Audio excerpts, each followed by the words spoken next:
Pemirsa, ke informasi lainnya, drama perseteruan antara Ridwan Kamil dan Lisa Mariana terus berlanjut.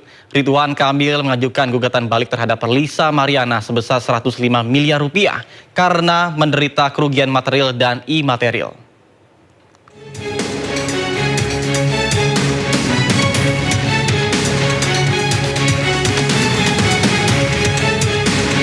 Perseteruan antara mantan Gubernur Jawa Barat Ridwan Kamil dengan selebgram Lisa Mariana memasuki babak baru. Ridwan Kamil melalui kuasa hukum mengajukan gugatan balik terhadap Lisa Mariana. Tak tanggung-tanggung, Ridwan Kamil menuntut Lisa Mariana sebesar 105 miliar rupiah. Besaran tuntutan tersebut dinilai layak karena RK mengaku menderita kerugian material dan imaterial. Kerugian material antara lain tidak dapat melakukan pekerjaan selama proses sidang berlangsung, sementara kerugian imaterial, reputasi RK sebagai tokoh nasional tercoreng dengan adanya kasus tersebut. Terdegradasinya reputasi yang baik, nilai ketokohan dari Pak Ridwan Kamil. Kita kan tahu bahwa Pak Ridwan Kamil adalah tokoh daerah bahkan nasional yang selama ini menjadi panutan. Nah, itu terdegradasi, bahkan hilang, bahkan hancur.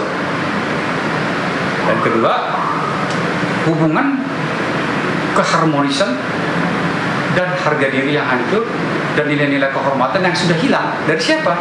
Dari keluarga inti, dari keluarga besar, bahkan hilangnya keharmonisan dalam hubungan suami istri di dalam perkawinan mereka. Sebelumnya Ridwan Kamil dan Lisa Mariana sudah menjalani sidang pembacaan pokok gugatan. Sidang akan dilanjutkan pada hari Rabu pekan depan. Dari Bandung, Jawa Barat, Yanuar Candika, iNews melaporkan.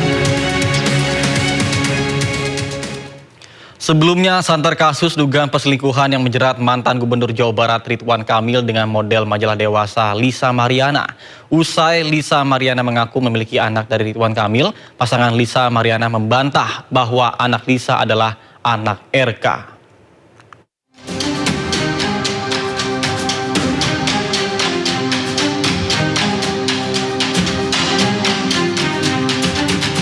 Kasus dugaan perselingkuhan mantan Gubernur Jawa Barat Ridwan Kamil dengan Lisa Mariana menghebohkan jagat maya akhir Maret lalu.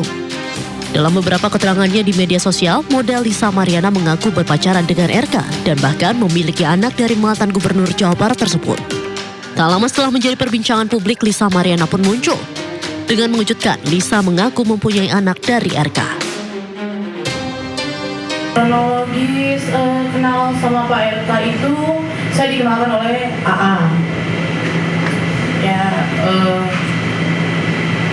dikenalkan oleh AA, berlanjut ke medsos dan Pak RK sendiri yang men-DM saya di Instagram. Ini tahun berapa? Awal 2021 di bulan Mei. Tak hanya itu, Lisa Mariana bahkan menyebut mendapatkan uang 100 juta rupiah dari Ridwan Kamil untuk menggugurkan kandungannya. Menggugurkan, jadi dikirim berupa paket obat-obatan COVID, kan saat itu kan COVID ya. Kalau di foto. Isinya uang, di bawahnya uang. Iya, sekitar 100 juta. Ini uang untuk menggugurkan.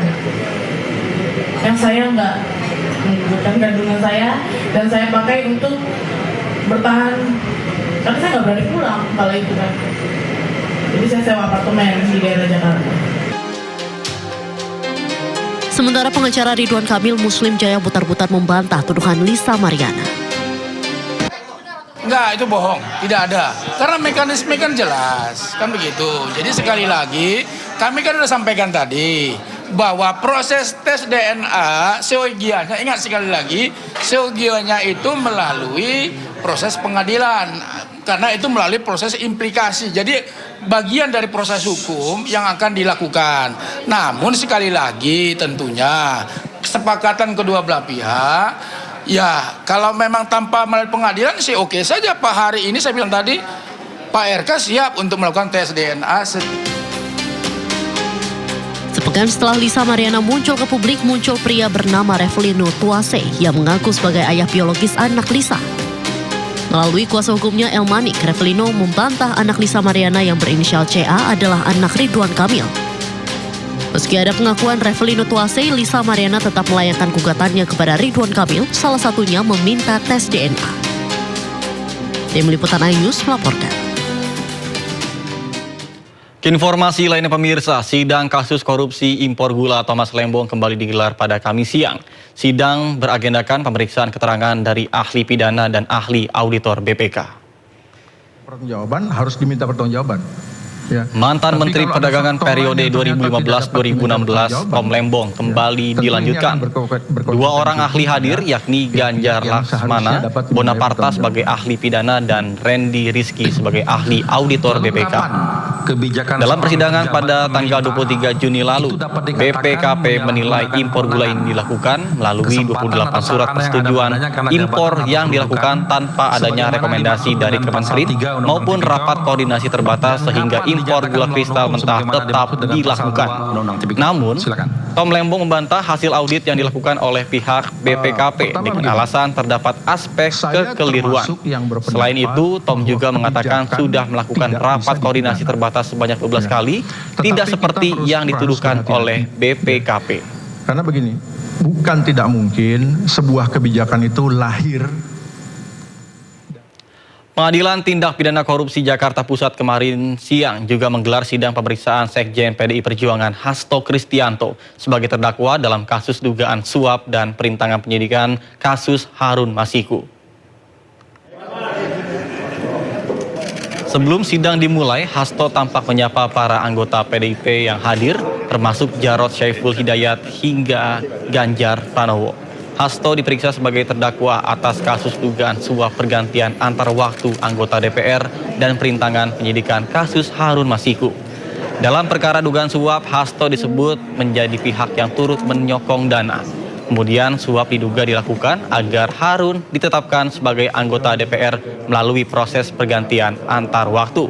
Sementara dalam perkara dugaan perintangan penyidikan, Hasto disebut melakukan serangkaian upaya seperti mengumpulkan beberapa saksi terkait dengan Harun Masiku dengan mengarahkan para saksi itu agar tidak memberikan keterangan yang sebenarnya.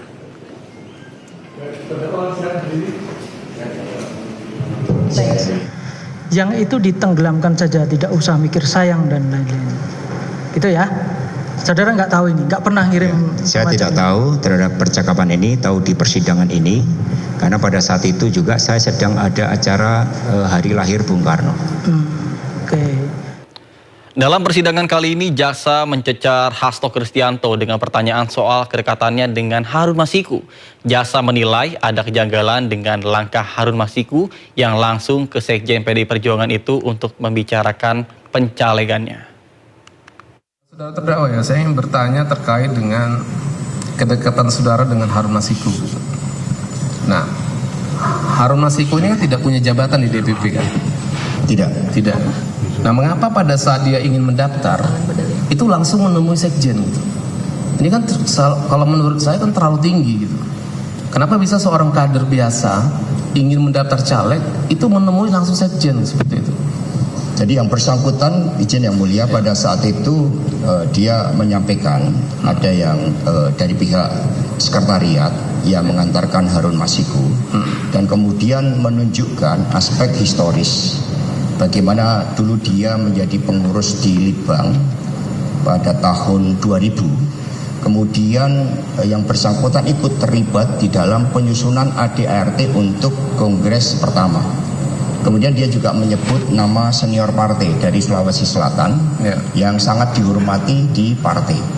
Maka atas menyebut nama senior partai tersebut, ya kemudian yang bersangkutan kami terima karena kami sangat menghormati aspek-aspek historis ya terhadap mereka-mereka yang menjadi pejuang-pejuang partai pada masa yang sangat sulit.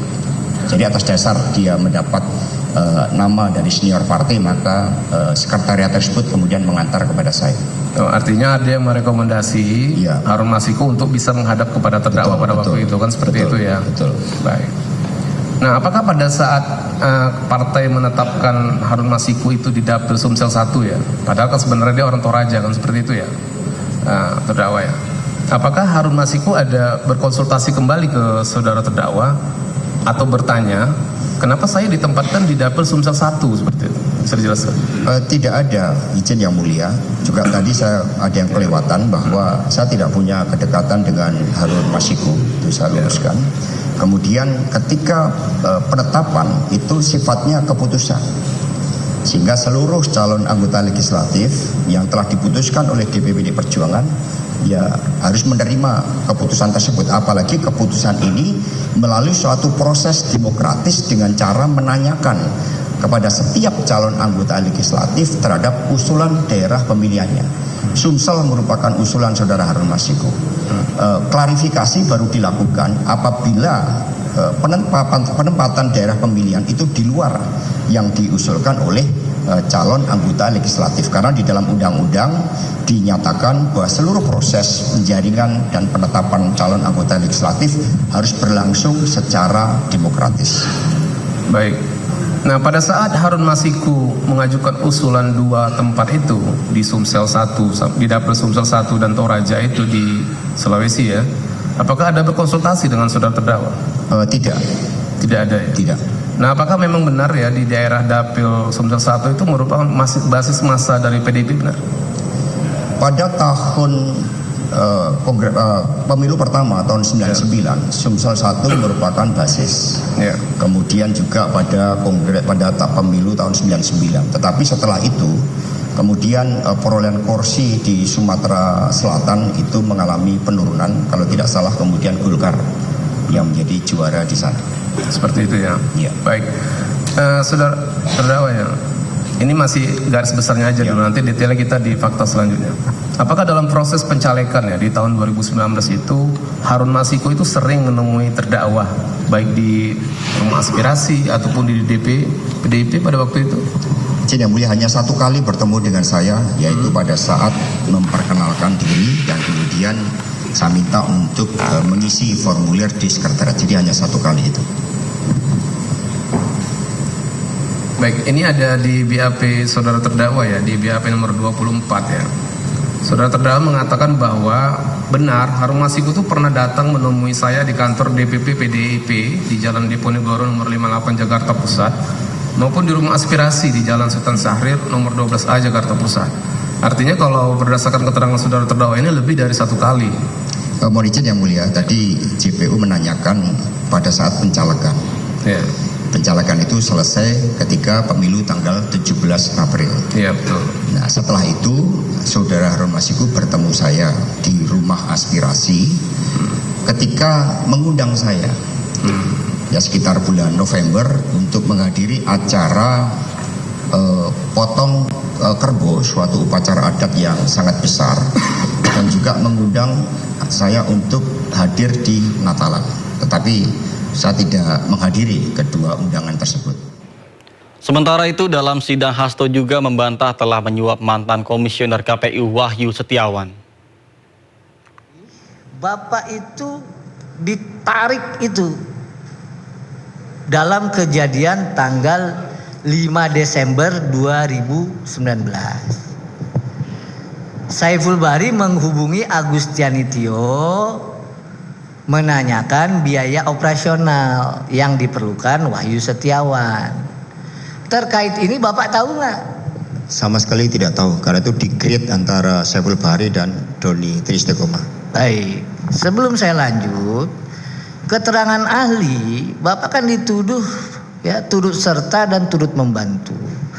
Pertanyaan saya, apa pernah Pak Hasto bersama-sama Saiful Bahri, Agustianitio, Wahyu Setiawan atau Harun Masiku ya merencanakan nih, kita kasih nih suap, kita kasih nih uang kepada Wahyu Setiawan supaya ya bisa ya, menuruti keinginan. Pernah nggak Pak?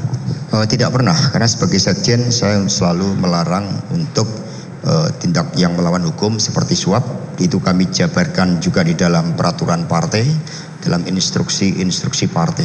Baik. Dan kemudian yang kedua, karena kedudukan hukum dari PD Perjuangan, ketika memproses ini sangat kuat didasarkan pada putusan MA dan fatwa MA, sehingga tidak pernah ada perintah itu.